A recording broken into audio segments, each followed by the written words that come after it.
수전 손택의 타인의 고통, 어디선가 한 번쯤 들어봤을 법한 제목이긴 한데 선뜻 손이 가지 않습니다. 굉장히 어렵게 느껴지기 때문인데요. 이 모퉁이가 작가의 생애부터 책의 내용까지 완벽하게 정리해드리도록 할게요. 이번 영상을 모두 보시면 타인의 고통 좀 안다, 이렇게 이야기하실 수 있을 거예요. 여러분, 이런 사진을 보면 어떤 생각이 드시나요? 연민? 절망?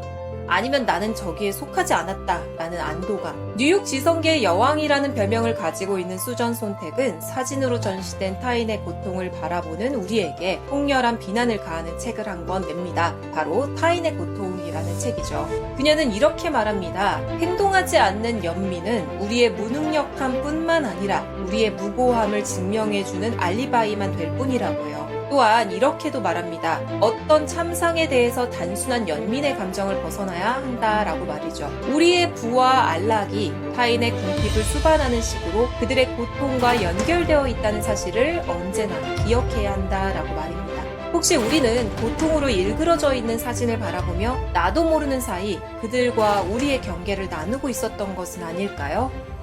수전 손택은 뉴욕을 대표하는 지성인입니다. 미국의 짧은 지성사에 대한 컴플렉스를 없애줄 만큼 통찰력 있는 학자이기도 하죠. 하지만 동시에 60년대 베트남 전쟁 중 미국은 대량 학살 위에 세워졌다. 미국적 삶의 특성은 인간의 성장 가능성을 향한 모독이다. 백인은 역사의 아미다와 같은 독설로 미국의 마녀라는 별명을 얻기도 합니다. 특히 2001년 9.11 사건 직후 이루어진 부시 행정부의 이라크 전쟁을 강력하게 비판했던 것은 미국인들에게조차 비난을 받게 된 계기가 됩니다. 물론 시간이 흘러 미국 정부가 취했던 이라크전은 실패로 평가됨에 따라 손택의 판단이 옳았다는 것이 증명되긴 했지만 말이에요. 이렇듯 사회적으로 큰 이슈를 몰고 다녔던 그녀의 일생에 대해 잠깐 얘기해 보도록 할게요. 수전 손택은 1933년 뉴욕에서 태어났습니다. 그녀가 5살이 되던 해에 친부가 폐병으로 돌아가셨는데 이게 훗날 그녀의 대표적인 저서 은유로서의 질병을 쓰게 된 계기였다고 합니다. 이후 어머니는 손택이라는 성을 가진 남자와 재혼을 하게 되었고 이에 수전 손택은 드디어 손택이라는 성을 갖게 되죠. 그녀는 어린 시절부터 총명함이 남달라 3년을 월반하여 17살에 버클리에 들어가는 쾌거를 이룩합니다. 이후 대학에서 만난 강사인 필립 리프와 사랑에 빠져 열흘 만에 그와 결혼을 하고 슬하의 아들을 두었지만 1959년에 이혼을 합니다. 나를 찾고 싶기 때문이라는 이유에서였을 만큼 그녀는 독립심이 컸죠. 그러는 동안 손택은 시카고 대학을 졸업하고 하버드에서 영문학과 철학으로 석사를 땁니다. 그리고 파리 대학, 옥스포드 대학, 소르본 대학에서 공부를 한 후 뉴욕 시립대학교, 세라 로렌스 대학교, 컬럼비아 대학교에서 철학 강의를 하기도 하죠.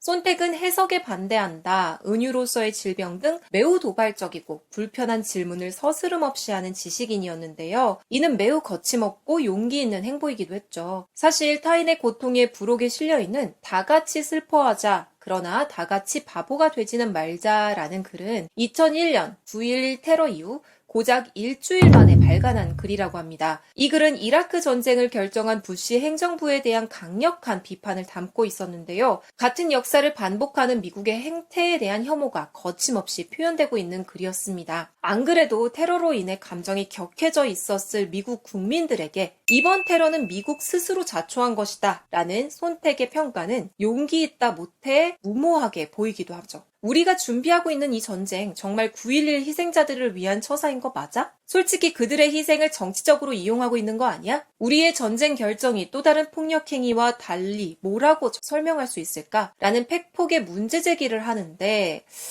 보통 멘탈이라면 힘들지 않았을까라고 생각합니다. 모두가 애국심이 뿜뿜하면서 전쟁하자! 라고 말하고 있는 상황에서 안 된다 라고 냉철하게 진단할 수 있는 지식인이 과연 얼마나 될 수 있었을까요? 이런 다소 도발적이고 강렬한 수전 손택은 유명한 사진작가 애니 레보비치의 연인이기도 했어요. 애니 레보비치의 사진전은 우리나라에서도 여러 차례 이루어진 바가 있습니다. 유명인들의 사진을 찍는 것으로 잘 알려진 그녀는 손택의 말년까지 그녀의 곁을 지켰고요. 지금도 여전히 필드에서 아름다운 사진을 찍고 있습니다. 손택은 2004년에 백혈병으로 71세의 나이로 세상을 떠났지만 여전히 그녀의 신념 깊은 반전운동, 인권운동 등은 우리 마음속에서 빛을 발하고 있습니다. 자, 그렇다면 이제 책의 내용을 보도록 할게요. 타인의 고통이 아주 탁월한 책이기는 하지만 사실 논지를 정리하는 것은 쉬운 일이 아니에요. 그래서 제가 나름대로 고민하고 여러분들이 이해하기 쉬운 방식으로 한번 요약을 해봤는데요. 순서는 다음과 같습니다.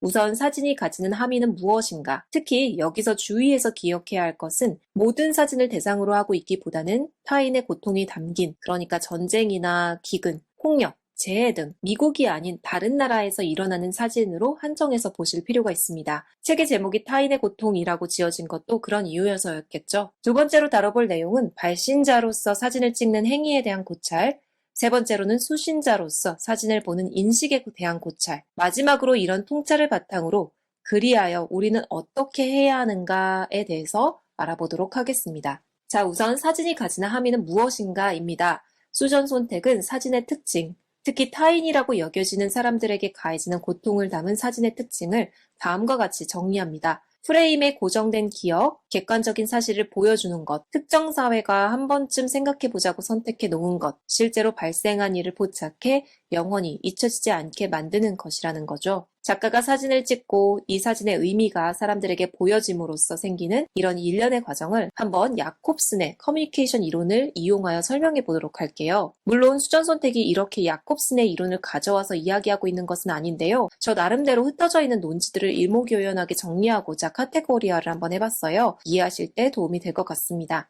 일단 야콥슨 이론을 먼저 아셔야 합니다. 이 커뮤니케이션 이론은 우선 이미지나 사진, 글, 영상을 만드는 발신자가 있습니다. 이런 발신자는 의도를 가지고 자신의 메시지를 외부로 내보내게 되죠. 그럼 글이든 영상이든 이미지든 형태를 가진 개체는 기호를 가지고 맥락 속에서 수용자에게 접촉을 하게 됩니다. 그리고 이렇게 발신자가 보낸 메시지는 수신자, 즉 독자, 관객, 관람객 등 수용자에게 받아들여지게 됩니다. 이걸 사진 이론에도 적용해서 타인의 고통을 정리해 보도록 하겠습니다. 사진에서는 사진을 찍는 사람으로서 발신자가 있겠죠. 그리고 그가 의도를 가지고 사진을 찍습니다. 이렇게 생성된 이미지는 맥락에 따라 접촉이 일어나게 되고 하나의 기호로서 수신자에게 전달됩니다. 그리고 이미지를 접한 수용자들이 이미지를 나름대로의 인식에서 해석하게 되는 거죠. 때문에 발신자의 의도와 수신자의 이해는 비슷할 수도 또 완전히 다를 수도 있을 거예요. 이렇듯 손택은 사진을 찍는 행위, 사진을 감상하는 행위,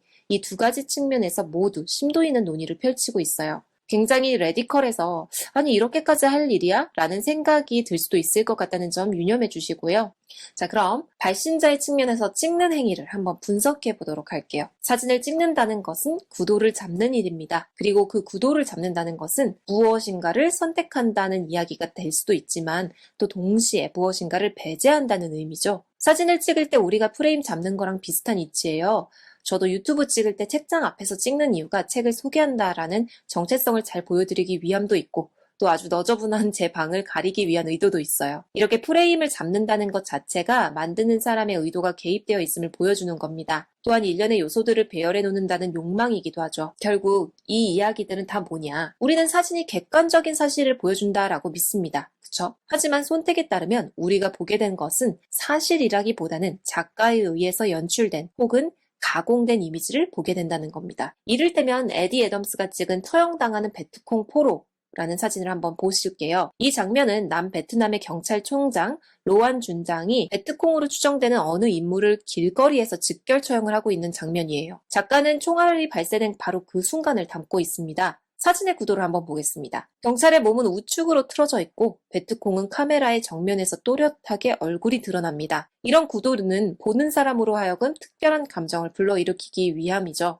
결국 이 사진을 감상하는 우리들은 프레임 이전의 맥락이라든지 이후의 전개 과정이라든지 이런 것들은 전혀 알지 못한 채 순간의 이미지만을 향유하게 됩니다. 당시 처형을 집행하던 로엔 준장은 기자들이 이 장면을 볼 수 있는 곳에 있다는 것을 알고 있었다고 해요. 그래서 앵글이 잘 잡힐 수 있도록 포로를 일부러 데리고 와서 쏜 것이죠. 일종의 과시욕이 들어가 있었던 것은 아닐까라는 생각도 들고 또 만약 기자들이 없었다면 이 베트콩은 어쩌면 조금 더 살았을 수 있지 않을까 싶기도 합니다. 이렇듯 사진은 폭력적인 면을 갖고 있습니다. 기묘하게도 사진을 찍는다와 총을 쏘다 라는 이 표현에 모두 should이라는 동사를 사용하는 것이 우연은 아닐지도 모르겠어요. 결국 이렇게 찍힌 사진은 결코 객관적인 사실을 보여주지 않습니다. 찍는 사람의 의도가 다분히 들어가게 되는 것이죠. 이렇게 작가나 피사체의 의도로 가공된 이미지는 이제 사진이라는 매체를 통해 수신자에게 전달됩니다. 그런데 그렇다고 해서 이 이미지가 퓨어하게 작가 의도대로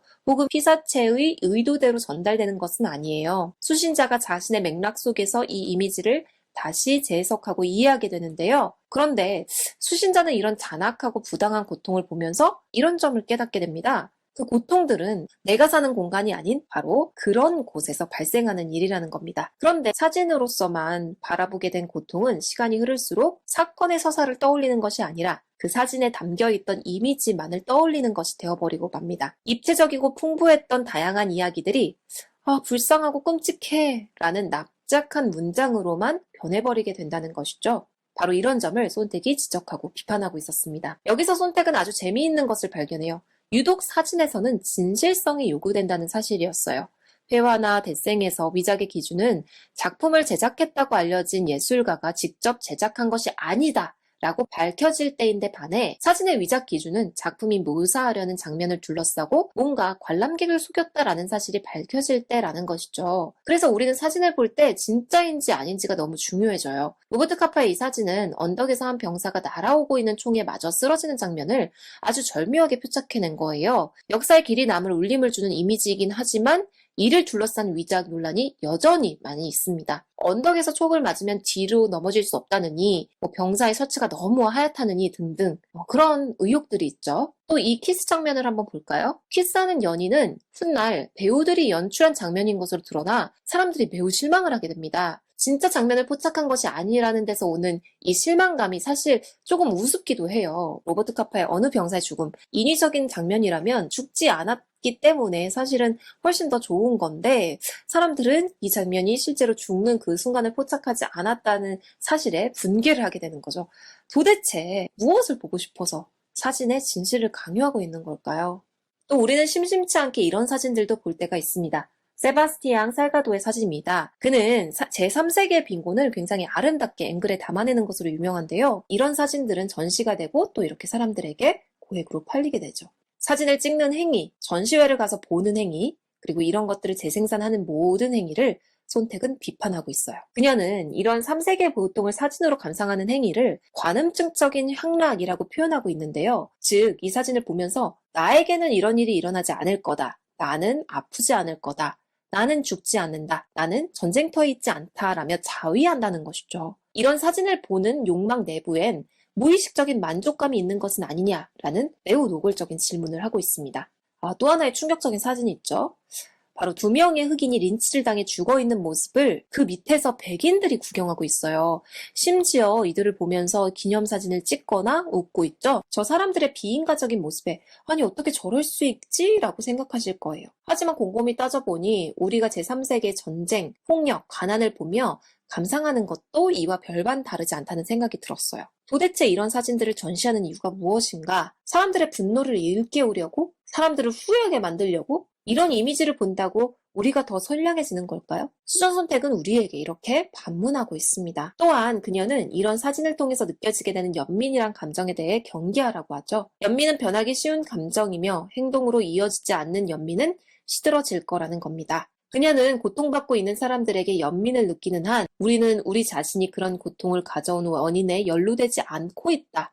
라고 생각한다는 점을 지적하고 있어요. 아니 그렇다면 도대체 어쩌란 말이냐라는 질문이 생기시죠? 저런 사진이나 현상을 보지도 말고 외면하란 말이냐? 오히려 이런 시각적인 정보를 봐야지 사건의 심각성을 알게 되지 않냐라고 말이죠. 물론 손택은 사진을 보는 행위나 찍는 행위 자체가 문제가 되는 것은 아니라고 해요. 그녀가 정말 이야기하고 싶었던 것은 다음과 같습니다. 사실 이게 진짜 핵심이겠죠? 연민이 아닌 연대로, 반조가 아닌 행동으로, 수동성이 아닌 능동성으로 즉 그저 보고 안타까워하는 사람이 아니라 행동하는 책임의식이 있는 사람이 되자라는 것이죠. 어떠세요, 여러분? 책의 내용이 어느 정도 정리되셨나요? 제가 손택을 정말 너무너무 좋아하기도 하고요.